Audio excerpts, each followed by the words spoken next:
A huge mistake that many jazz players are making is not utilizing rhythm. So today I'm going to show you 3 common jazz rhythms and how you can use them in your jazz solos coming up. What's up, Brent here from Learn Jazz Standards, where we help musicians just like you learn how to play jazz, all while shortening the learning curve, no matter what instrument you play. On this channel, we do lots of jazz theory tutorials, jazz improv, deep dives into jazz standards, as well as rhythm tutorials like in today's video. So make sure you subscribe, hit that bell notification button so that you never miss out on anything going on here. As guitar, piano, sax, trumpet, bass players, we like to really focus on the melodic aspect of playing jazz, the cool licks, the cool lines, but oftentimes we're forgetting about the most important component that makes those lines actually musical, and that's rhythm. So I'm gonna be showing you 3 common rhythms and a special little trick that you can do to actually use that as the center point to start creating your own jazz lines. But make sure you do stick around to the very end of the video. I'm gonna show you a really cool exercise as well that you can start utilizing today. So the idea of this exercise is we're gonna start with just a rhythm and then we're gonna add notes to it later. So let's take a look at rhythm number 1. Rhythm number 1 sounds like this. 1, 2, 1, 2, 3, 4.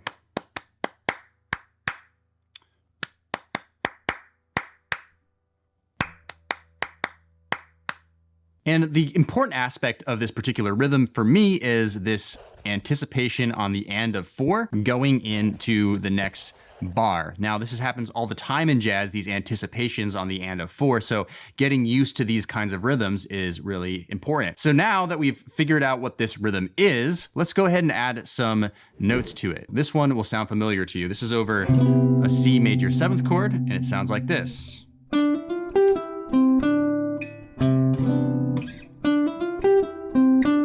Right? AKA we call this the lick. But the idea is we're starting first with the rhythm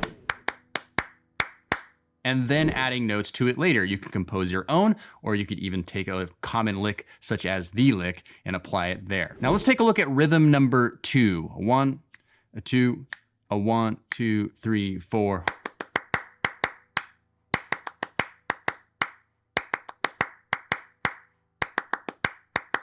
Okay, very classic rhythm. And the rhythm that I'm really paying attention to here is this triplet 8th notes right here. Started with this pickup 8th note. Like, this is very common in jazz, and you're gonna hear when I add notes to this how common this actually is. So again, this is over a C major 7th chord, and it sounds like this.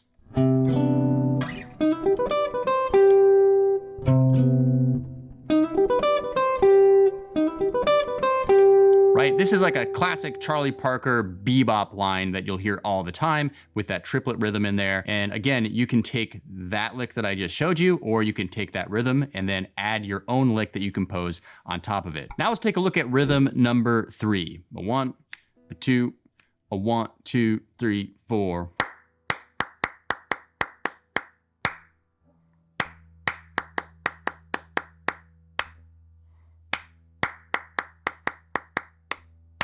Okay, now the part of this rhythm that I'm really paying attention to is this right here. That's the and of 2. So again, these syncopations come up quite a bit in jazz. So we want to get used to playing different kinds of syncopations, the and of 2 just being one of them. So now, of course, let's go ahead and add some actual tones, some notes on top of it, and hear what it sounds like.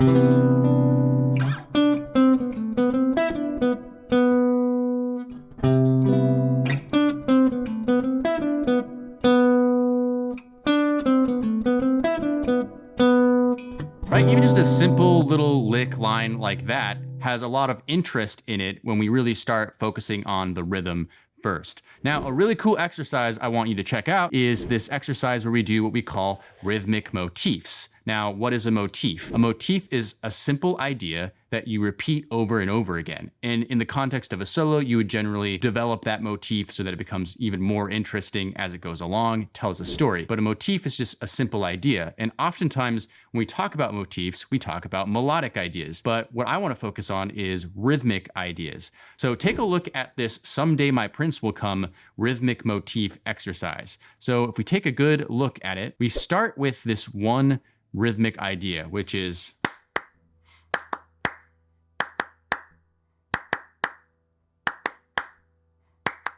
right? That's the first rhythm. Now later on, you'll see I switch to another rhythm. So I go.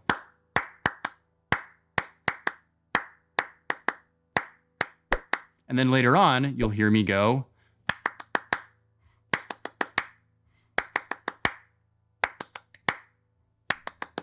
Right? And then the last rhythm that I do, the last rhythmic motif is 1, 2, 3, 4, 1.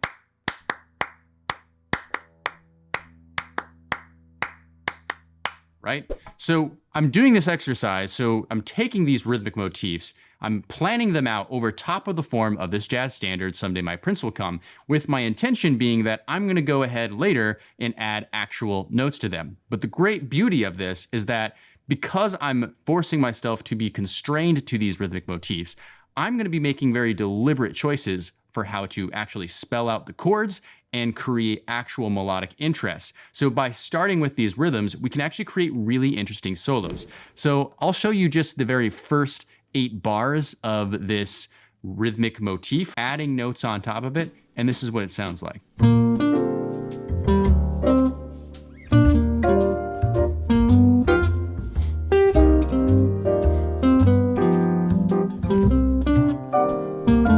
So by being constrained to these rhythms, this was really helpful for me to really think through my solo, think about my note choices from a rhythmic perspective and not a melodic perspective first. And therefore, actually, this is quite an interesting solo, even just these 8 bars. And if we continue down through the rest of it, you'll see that as the motifs get more interesting and even more rhythmic, then there's a lot more interesting ideas that start coming out as a result of it. So my challenge for you today is to find a jazz standard that you know really well, create rhythmic motifs over top of it, starting with the rhythms first, and then compose your own solo and see what you come up with. And hey, by the way, if you want a little more help with rhythm and adding rhythm into your jazz playing, we have an awesome course called Feeling and Using Rhythm 101 within our Inner Circle membership, as well as this Someday My Prince Will Come motific idea comes from our Jazz Standards Playbook Volume 2. So go check us out at ljsinnercircle.com. I think you'll really enjoy being a member over there with us. And by the way, some of the techniques I employ in that Someday My Prince Will Come